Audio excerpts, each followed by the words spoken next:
Kakinada corporation లో ఆదాయం వచ్చే టౌన్ ప్లానింగ్ విభాగం పట్ల అధికారులు నిర్లక్ష్య ధోరణి వీడనాడాలని కాకినాడ జిల్లా ఇన్ఛార్జ్ రాష్ట్ర మున్సిపల్ శాఖ మంత్రి నారాయణ పేర్కొన్నారు. కాకినాడ నగరపాలక సంస్థ కార్యాలయంలో అధికారులతో రాష్ట్ర మున్సిపల్ శాఖ మంత్రి నారాయణ సమీక్ష సమావేశం నిర్వహించారు. కార్పొరేషన్ కార్యాలయంకు విచ్చేసిన మంత్రి నారాయణను కమిషనర్ భావన పుష్పగుచ్చాలను అందించి స్వాగతం పలికారు.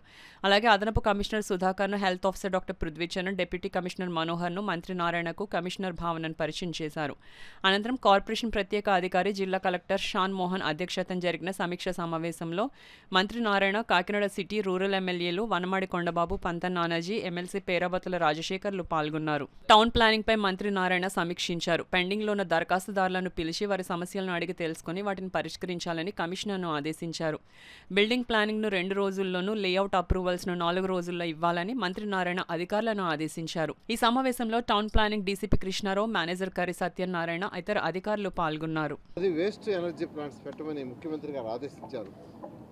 వారు ఆదేశించిన ప్రకారం విశాఖపట్నంలో పూర్తయింది. విశాఖపట్నంలో 1200 టన్నులు మెట్రిక్ టన్నులు రోజు యాక్చువల్గా దాంట్లో వేస్తున్నారు. బర్నై ఎలక్ట్రిసిటీ ప్రొడ్యూస్ అవుతుంది. గుంటూరులో కూడా 1100 టన్నులతో ఒక ప్రాజెక్ట్ వచ్చింది. మిగతా ప్రభుత్వం పోవడంతో మిగతా జిల్లాల్లో గత ప్రభుత్వం పట్టించుకోవాలి, వదిలేసింది. అయితే మళ్ళా ముఖ్యమంత్రి గారు ఆదేశించారు. నెల్లూరుకి టెండర్ పిలిచాం.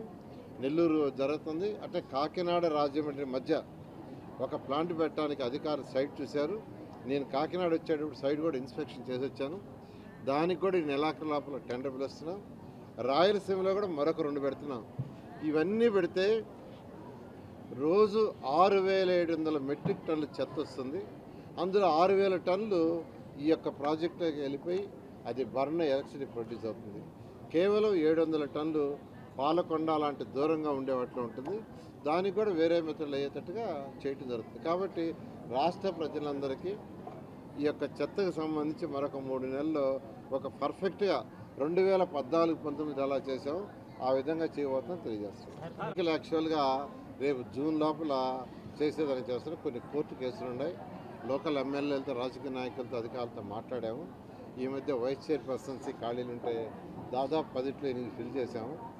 ఏదైతే 21 మున్సిపాలిటీలు ఎలక్షన్ జరగాల్సింది, 21 మున్సిపాలిటీస్కి వీలైనంత జూన్ లోపల ఎలక్షన్ జరుగుతుంది. కోర్టు కేసులు పరిశీలిస్తూ అయ్యంగానే ఎలక్షన్ జరిపేస్తాం.